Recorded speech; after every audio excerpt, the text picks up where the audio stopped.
did the Bush administration gain from September 11th? Answer, yes. Does that tell you anything? No. Every authoritarian system in the world gained from September 11th, and it was immediately predictable.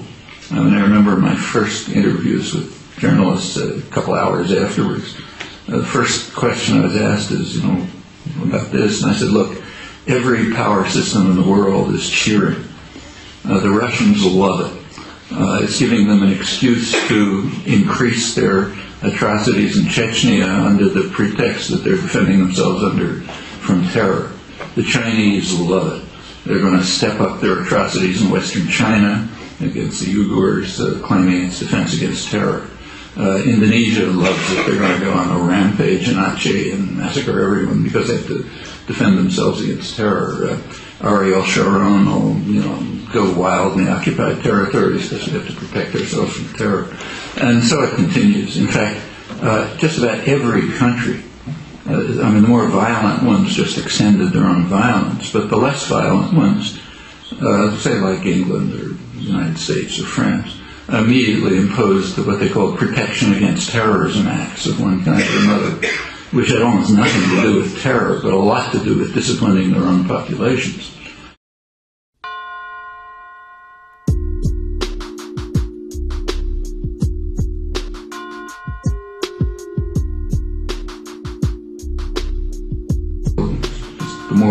What are called the more democratic societies, instituted mechanisms of control of their population under the pretext of defending themselves against terror. And this was completely predictable. This happens even after an earthquake, things like this happen. Power systems will exploit it to expand their own power over their primary enemies, which are their domestic enemies, their own population. And if they happen to be carrying out violent repression, they'll extend it. So if the Bush administration gained from it, although true, it doesn't seem to tell you anything. It just says they're just one of the power systems in the world, so they gained from it. Did they plan it in any way or know anything about it? This seems to me extremely unlikely. For one thing, they would have been insane to try anything like that. First, if they had, it's almost certain that it would have leaked. It's a very porous system. Secrets are very hard to keep. So something would have leaked out, very likely. And if it had, they'd all have been before firing squads, and that'd be the end of the Republican Party forever. And to take a chance on that, even if you could control what would, further, it was completely unpredictable what was going to happen. You couldn't predict that the plane would actually hit the World Trade Center. It happened that it did, but could easily have missed. So you could hardly control it.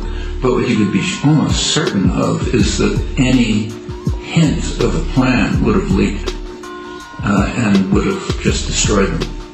And to take a chance on something like that would be meaningless. Now, if you look at there's a big industry in the United States on the left as well. You should see the email that I get. This huge internet industry from the left trying to demonstrate, and there's books coming out, bestsellers in France and so on, that this was all faked and it was planned by the Bush administration and so on. If you look at the evidence,